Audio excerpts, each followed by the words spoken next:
Welcome to the November 17th meeting of the Mobile City Planning Commission. I'd like to take a moment to review our general operating procedures. Our meeting is divided into two sessions, the public hearing session and the deliberation session. In the public hearing session, an application or group application on the agenda is called. The applicant makes his or her presentation. The commission members ask questions, if any. Members of the public make their comments. Only 4 people may speak for an agenda item or project and 4 against. Each speaker is limited to 5 minutes, subject to questions by the commission. After 4 minutes, allowed beep will indicate 1 minute left to speak. And at this point, please summarize your comments. After all opposition speakers have finished, the applicant will be given time to respond. If you do intend to speak, please come to the podium, speak into the microphone, and give your name and address for our minutes. Please direct all comments to the commission only and not to the applicant or the audience. And please remember to speak directly into the microphone. On routine applications, an applicant may simply raise his or her hand if there are no objections to the staff recommendations. I will then announce that the applicant is in full agreement with those recommendations. If there are any questions, the applicant may be given an opportunity to respond. After hearing all applications, the commission will go into deliberation session. In the deliberation session, the commissioners discuss each application with input from the staff as necessary, but with no input from the audience. The commissioners then vote on each application, and results of the voting can be learned from the Planning Commission Department at 205-5895. If some issues arise in the deliberation session that were not addressed in the public hearing, the chairman has the discretion either to allow the additional comments pertaining to those issues in order to resolve them, or call for the application to be held over for discussion at a future meeting. Occasionally, one or more commission members may recuse themselves from discussing and voting on a given application. A recusal does not necessarily mean the member is directly involved with the application or the applicant. Depending upon the circumstances, ethical rules may require a recusal when there's only the slightest appearance of a conflict of interest. If a regular member recuses, the supernumerary will vote in their stead, unless both supernumeraries are already voting due to absences. The Planning Commission makes final decisions subject to appeal on subdivisions, planning approvals, planned unit developments. The Planning Commission only makes recommendations on zoning applications, with the City Council making the final decisions. So at this time, if everyone would please turn off their cell phones. And commissioners and staff, please remember to turn on your microphones. Well, let's try this. All right. Okay. Now we're going to do roll call. Jay Stubbs, Alan Cameron here, Jennifer Denson, Carlos Gant, Shirley Sessions. Here. Taylor Atchison, Matt Anderson, Nick Amberger, Scott Jones, Susan Carley, Kirk Matei. Okay. We'll move on to the first item, which is our holdover, and it is Rickerby Place Subdivision Block 5, re-subdivision of Lot 1. It is recommended for denial for Mr. two Chairman? reasons. Is the applicant present? Mr. Chairman, staff has been corresponding with the applicant. If the commission possibly recalls, the issue at hand is the applicant proposed to divide an existing lot of record. Creating this subdivision creates woefully substandard lots that do not conform with the regulations or with the surrounding area. The applicant submitted deeds in order to try and establish legal nonconforming. He purchased the property in December of 2021 as one legal lot of record, and then he deeded off the southern portion of the lot in September of this year, thus creating the violation. We've corresponded with him. He is unable to attend the meeting today and did not have any further information. You say he deeded the property off, so he effectively sold a piece of it that was Okay, if you see lot 1A, he sold via meets and bounds description this and retained that.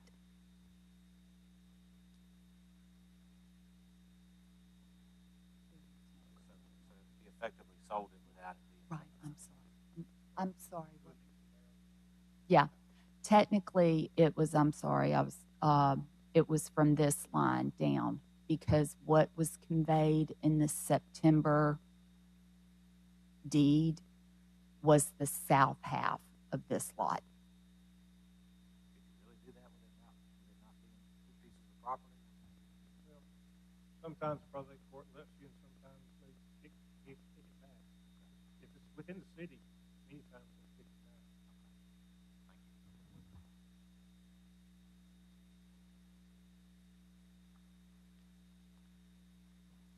So with the applicant not present, we'll move on to number 2.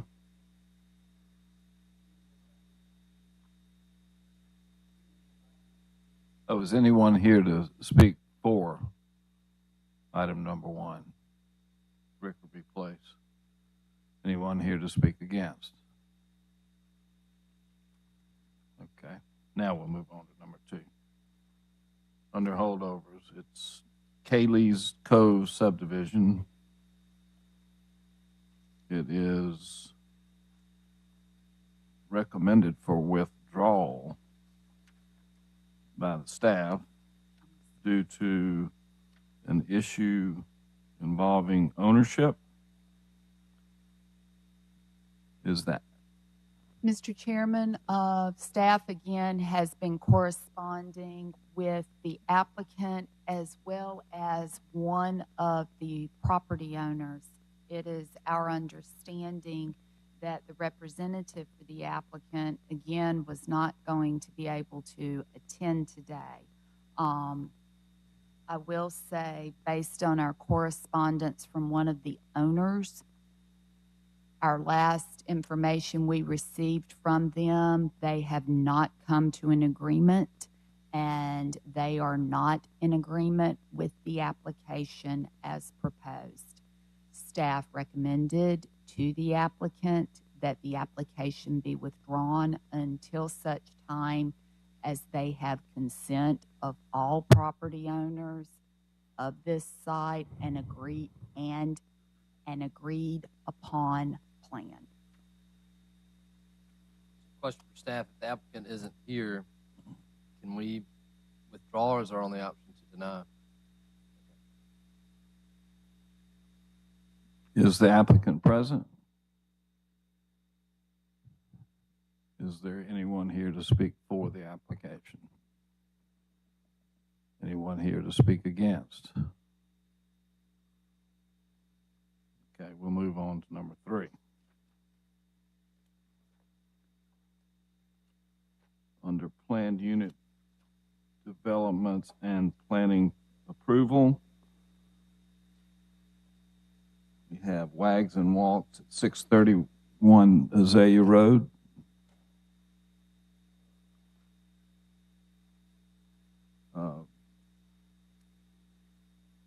It is recommended for finding of facts of A, B, C, and D, and 4 conditions for approval. Is the applicant present? Is the applicant in agreement with staff recommendation? Is there anyone here to speak for the application? Anyone here to speak against? Okay, we're off to number 4.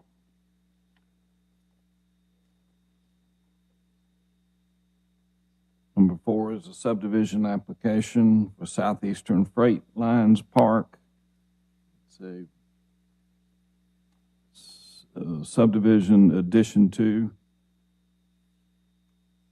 It's recommended by the staff for tentative approval with 10 conditions. Is the applicant present? Are you in agreement with all staff recommendations? Very good. Is anyone here to speak for? Anyone here to speak against? Please come to the podium.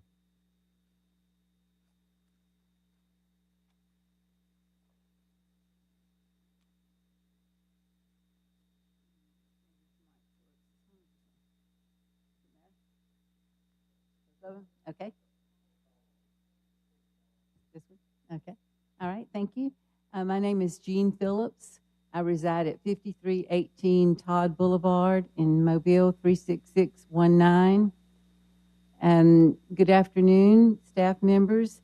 To borrow an idea from the good book, I would like to say, unto whom much is given, much is required. Those of you who sit here have been given the responsibility to consider our concerns and the power to do what is right. Let there be no mistake.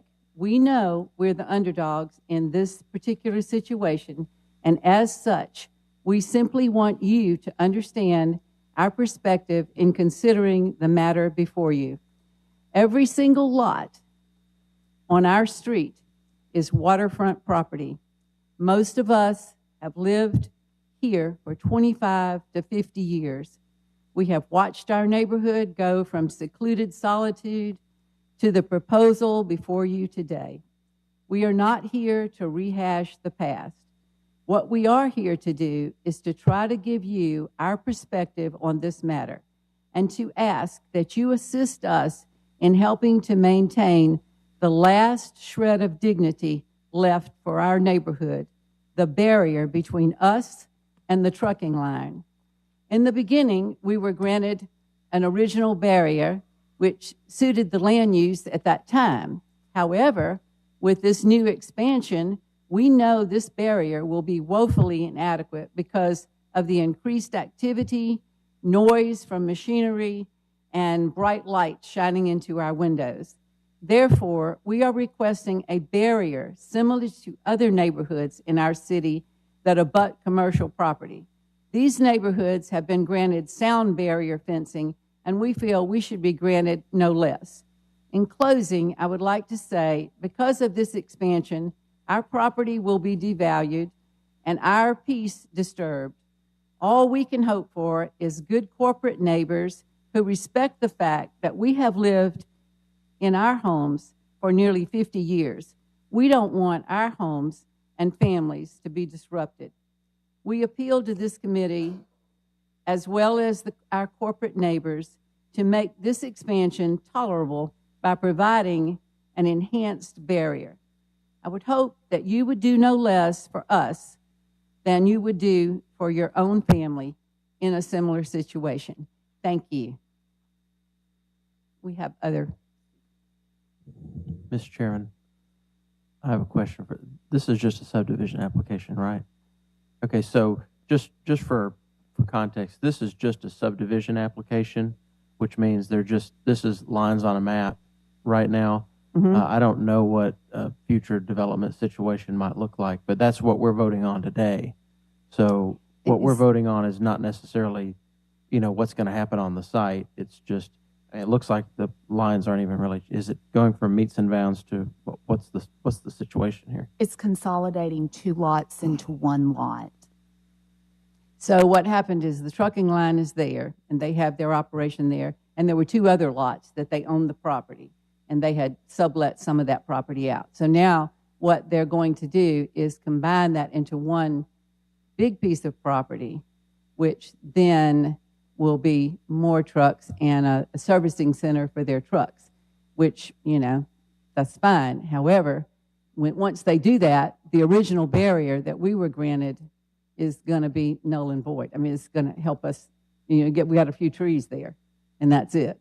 So I don't know if this is not the right time for that or not. However, we want that to be known that there we sit, and we are at the mercy of whomever it is that makes these decisions to do whatever we can. Now, several years ago, we were in the county, and so the city people came out and they said, pay your taxes, and we'll look out for you in these situations. However, we're at that point now, and all we want is some peace there. And we know we're not going to have it with just a few trees.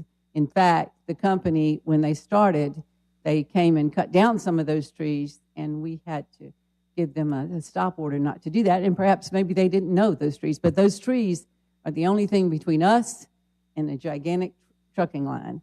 And so that's why we're here today. But if this is not the right time, then I guess we need to know when the right time is.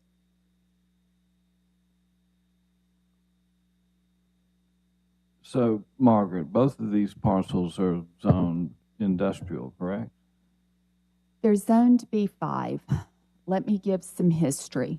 The property did come before the Planning Commission back in 1996 as a subdivision. At the time, the Planning Commission exercised the extraterritorial jurisdiction, the 5-mile planning jurisdiction. Based on neighborhood concerns and the fact that it is a subdivision only, and at the time it was outside the city limits, there was the requirement of this buffer. That is the most that the subdivision regulations could offer, and that is on the plat now, and staff has recommended that it remain on the plat. As Mr. Anderson was saying, the property is zoned B5. There are buffering requirements in the zoning ordinance, but the minimum standards, I don't believe, since these properties are across the street, the higher standard is going to be to retain that buffer strip on the plat, which is as recommended by staff.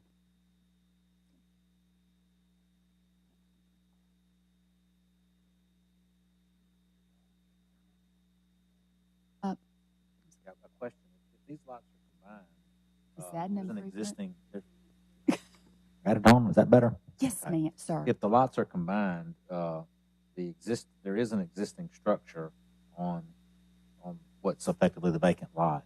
Is there a reason for them to come in and have to create a PUD now that there's 2 buildings? Depends on when they come in, because under the UDC, a PUD is not required for multiple buildings.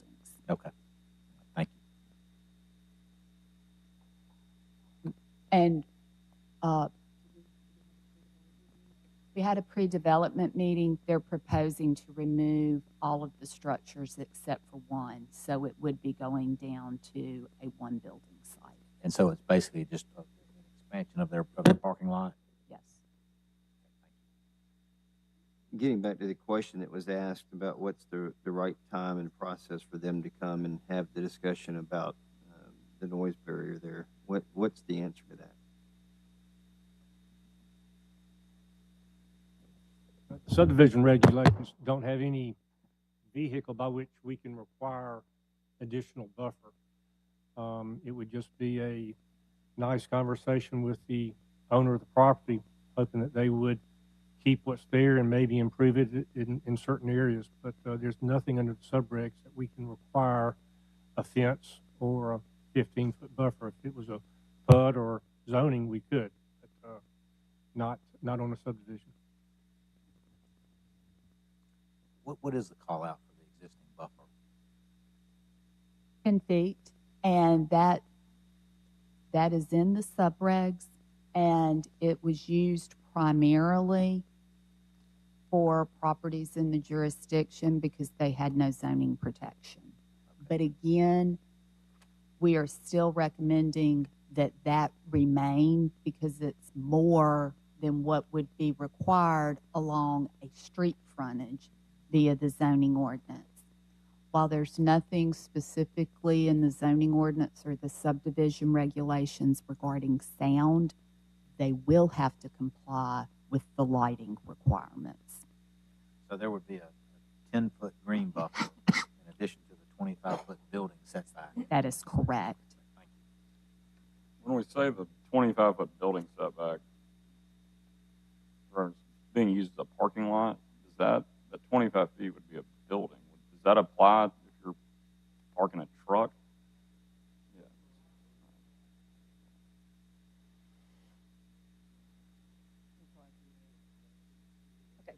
My name is Nancy Pryor. I live at 5410 Todd Boulevard. And I, first of all, would just like to reiterate what Jean had said earlier, that, and I really didn't catch, Mr. Anderson, what you had said that maybe this was not the correct time to talk about what we would like to have in place if this does come to fruition. We would like for the buffer to stay as is. And I read earlier in the notes that they were going to put an additional buffer or plant additional trees. But what we would really care to have and what we would really like to see is a fence that's tall enough, because if they plant trees, the sound's just going to go, right over it. But a fence that would somehow deter the sound from this trucking company. And that's one thing that we would really like to have. We would like to see that. And another issue that, and this may not be the time either, I'm not sure, but every time we are all waterfront on this little road, every time there has been any type of construction, anything that has been developed in the Commerce Park or on our little road that leads into our road where Southeastern is right now, every time there has been a silt drainage that feeds into the back of our canal. And it's just, it looks like literally every time there has been any construction. And so naturally our canal has filled. We can't get boats, a larger boat through that canal anymore unless it's a very, very high tide. And I know that may not be the time that I need to address this, but their drainage somehow needs to be directed away from that canal.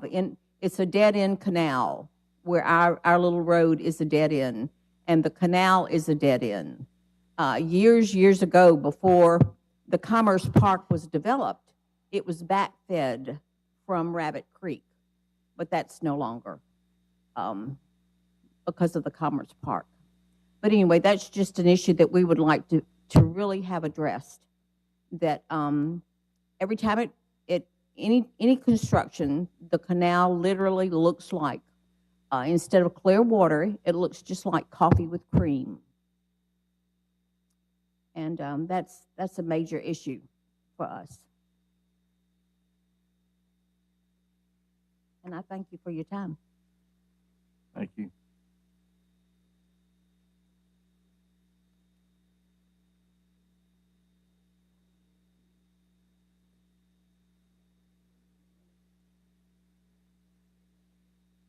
Is there anyone else want to speak against?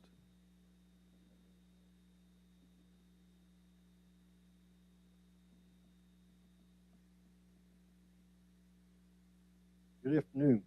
Yeah. Andy Grantham. I live at 5330 Todd Boulevard, about the middle way down our street. So all this is in front of me.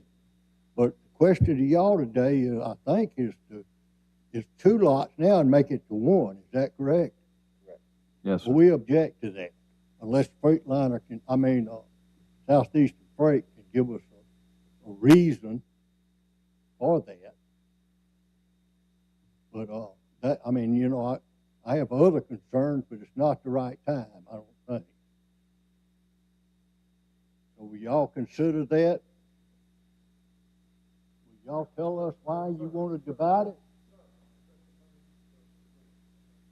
Will you call on the Southeastern Freight representative and get him to tell us why they want to divide that? He will have a chance to respond to the He objection. will? Yes, sir. Okay. Thank you. Yes, sir.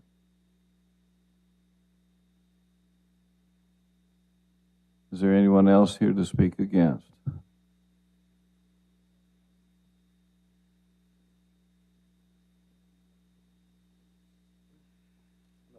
My name's Tony Stewart, 5320 Todd Boulevard, and just like to say that Southeastern Freight's been a good neighbor of these years.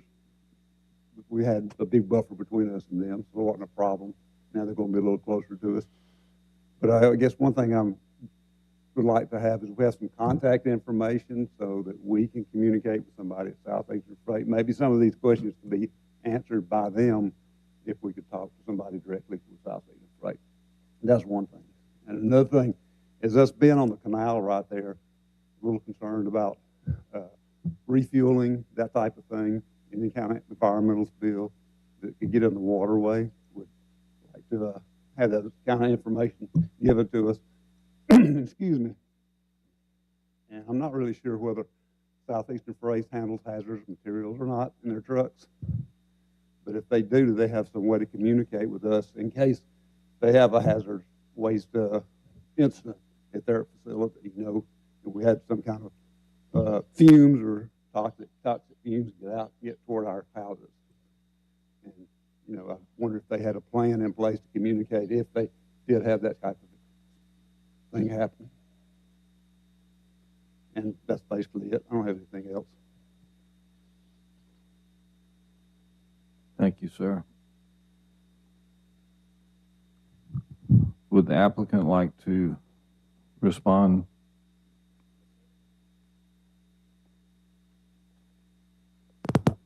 Kyle Hoyt, 346 Seacoast Parkway, Mount Pleasant, South Carolina, 29464. I'm Kyle Hoyt. I'm the applicant here on behalf of Southeastern Freight Lines. I just want to start off by saying that, one, I love to hear that Southeastern has been a good neighbor. I am blessed to be here on behalf of such a great company. My role with Southeastern started probably 7 years ago, and it has continued to grow. So we are labeled a civil engineer, but we come into communities. I'm here with Rob. We're the Sir, ones that do the. You need to address the commission. We're the ones that do the plans. 2 years ago, we heard about some clearing of the buffer. We were the ones that were notified that there was a stop work order put in place. The site has existed. It was approved 1996 from a different company. You can see it's gravel out there. I hear the concerns about silt. Southeastern Freight Lines maintains their facilities. And that's what we were trying to do. Once the previous tenant or business had moved out, they're required to maintain a secure perimeter. We viewed that as overgrown. It was starting to consume the fence. So we went out there to maintain the secure perimeter. As soon as we learned about the buffer, we are not touching that buffer. We're not disturbing any vegetation in there. We're not looking to remove that. I'd be happy to leave my card with a representative of the neighborhood, and we can talk about improving that. I don't think I can deliver, a highway sound barrier, but certainly improvements can be discussed. And I'd be happy to leave my contact information here and open up those lines of communication. You can communicate with me directly. Appreciate your consideration. Sir, if you will, I got a couple of questions for you. What are the current operations that you're running out of there? And with this expansion, what are you looking at as far as future operational capacity and time? So it's a less than truckload freight operation. So they move freight. It's not warehousing. Trucks back up to the dock with freight. That freight gets put on to the dock and it gets moved to another truck for delivery, whether that's here locally or somewhere else in the Southeastern network. They make their deliveries. Once they're empty, they pick up. They come back full. That cycle happens all over again. So they move all types of goods and commodities. That will continue. We are not proposing to change the operation. It will continue to operate as is. We don't move freight outside of the building, in the yard. Everything takes place inside the building. So you're not looking to expand the building? And we would be looking to expand the building. As you can see, the freight movement of goods, that demand is increasing over time, and this is part of their growth. So we would be looking to expand the building. Would that be an addition to the building that's there? Or are you looking at building a new building? And if so, where would that be located on this plot? It would be an addition to the existing building. Yes, Where sir. would that be located? So it would come off the back of corner of the building, and it would form an L. So if you can picture that building right now, go straight back, there would be a portion there, correct. It would create an L. Yes.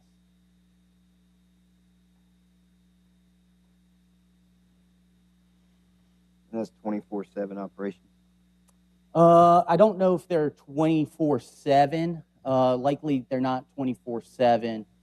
I don't know the specific operational hours, but those we're not proposing to change the current hours of operation. How is the yard to the north, the gravel, how is that being used right now for storage? It is not being used. Southeastern or BKT Enterprise purchased the property maybe 3 or 4 years ago, and a couple years ago, whoever was occupying the property previously moved out, so it's remained vacant over the past couple years.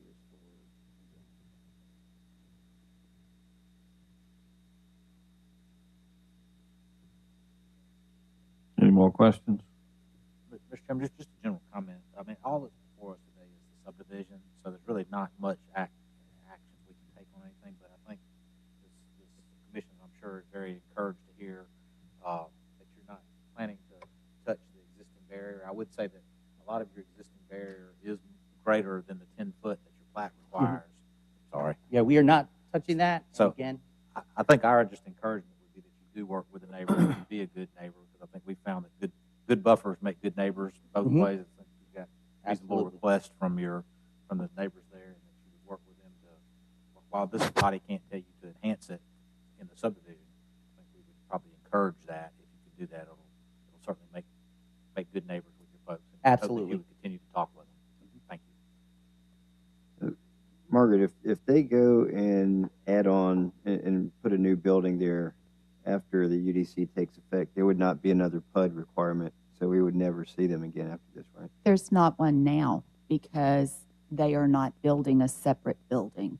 They're building an addition. It'll be one building on the site because the other buildings are coming down. And if they didn't combine the lots, they could come in today and pull a permit and build a parallel building that's already zoned. It's already zoned appropriately for what. Correct. This lot here, they could take everything down from it, separate the parking, have their own access, and build a separate building right there.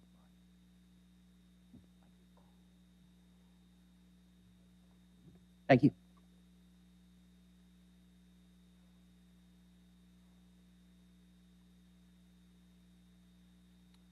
Okay.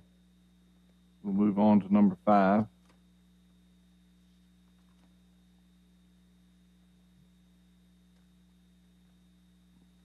Standard no, that's number 6. Number 5 is Beauvoir à la Plaisante subdivision.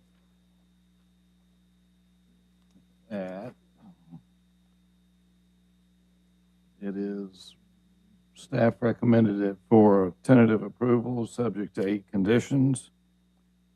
Is the applicant present? Are you good with staff recommendations? Is anyone here to speak for?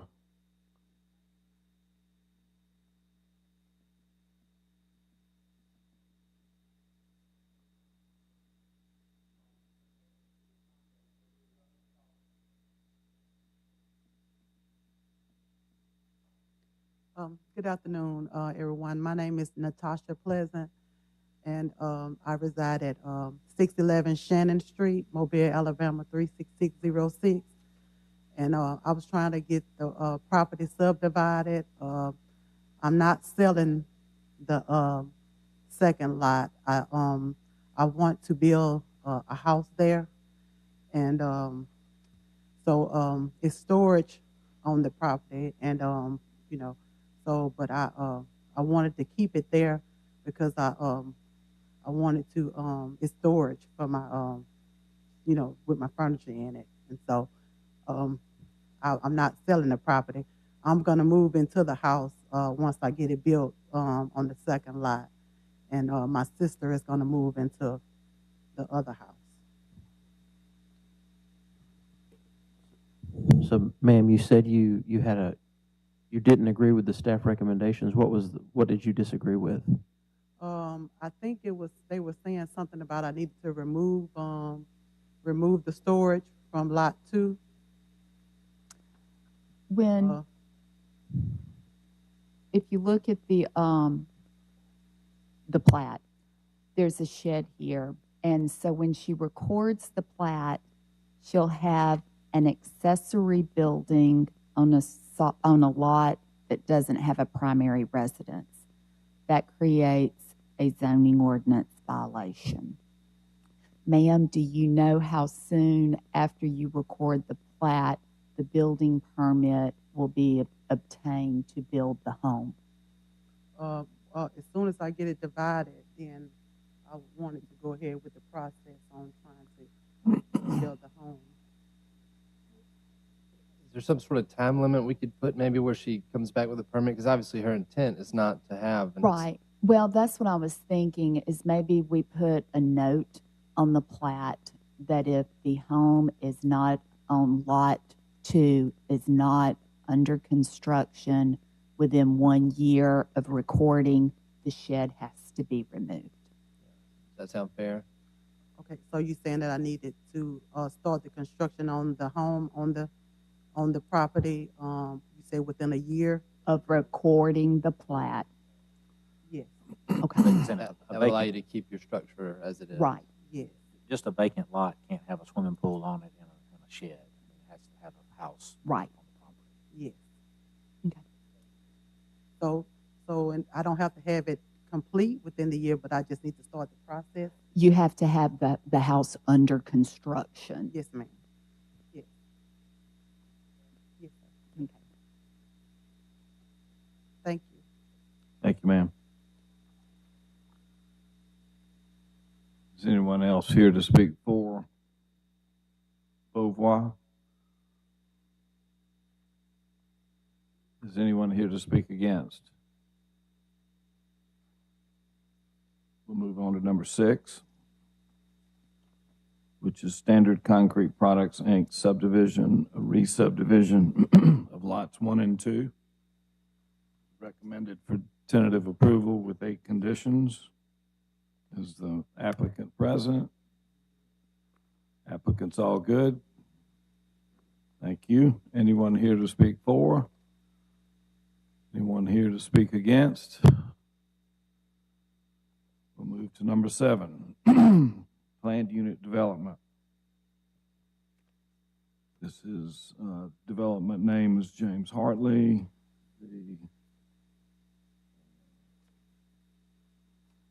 This planned unit development is recommended for approval, subject to the finding of facts A through E and 10 conditions. Is the applicant present? Are you good with staff recommendations? Okay, anyone here to speak for? Anyone here to speak against? All right, we'll move on to number 8, which I believe is our last application. Sporty T's Steakhouse at 157 Dolphin Street. The application is for planning approval. Staff recommends approval subject to the finding of facts 1 through 3 and 4 conditions. Is the applicant present? Are you in agreement with staff recommendations? Is there anyone here to speak for? Anyone here to speak against? Okay. That, I believe, concludes the business portion of our meeting. We will move on to the deliberation session.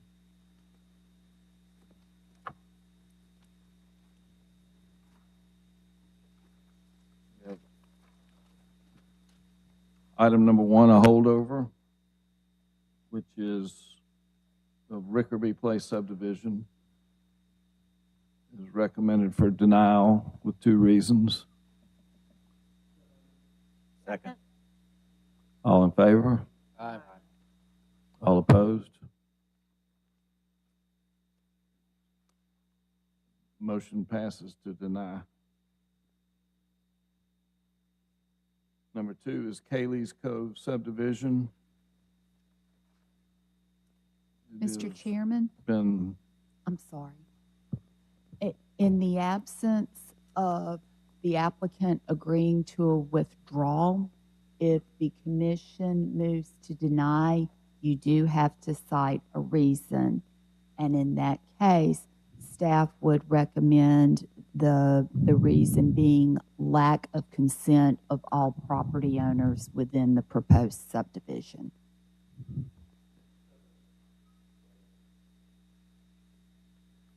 motion presented and seconded. All in favor? Aye. All opposed? Motion passes.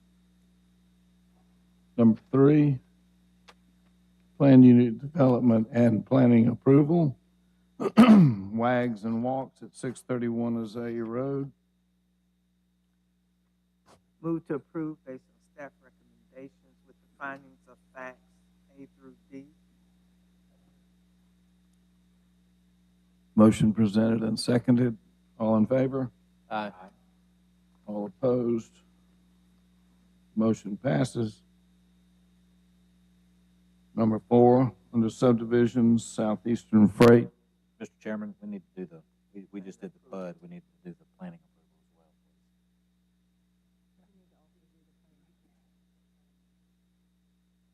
as well. Mr. Chairman, this is a 2-part application. Ms. Sessions' motion was just for the PUD, which is A. Okay. We now gotcha. need a motion and second with findings of fact for the planning approval.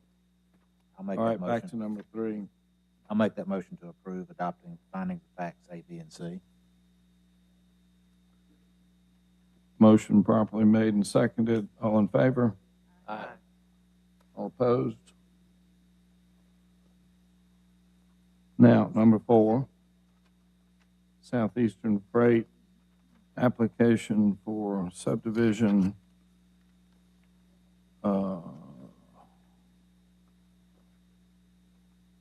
addition 2. Staff recommends tentative approval with 10 conditions. Second. Motion made to approve and seconded. All in favor? Aye. All opposed? Motion passes. Number 5. Beauvoir à la Pleasant subdivision. Staff recommends tentative approval with 8 conditions. Do I have a motion? Move.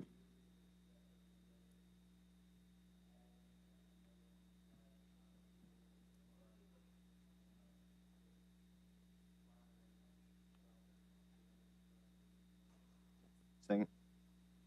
Motion presented and seconded. All in favor? Aye. All opposed? Number 6 is Standard Concrete. Subdivision resub of lots 1 and 2. Staff recommended tentative approval with 8 conditions. Do I Move have to a approve, motion? subject to staff recommendation. Second. Motion and seconded. All in favor? Aye. All opposed? Passes. Number 7.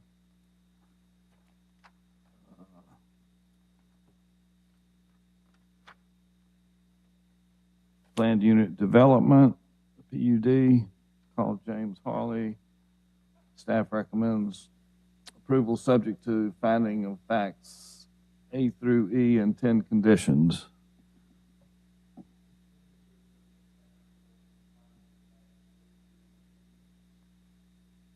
Second.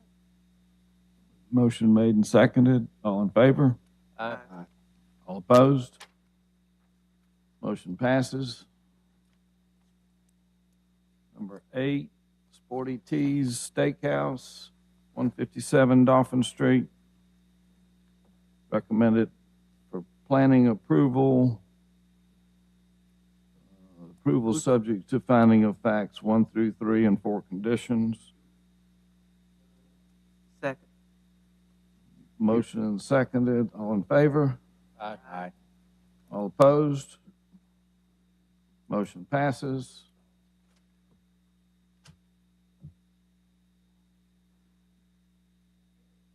All right, no more business. We're adjourned.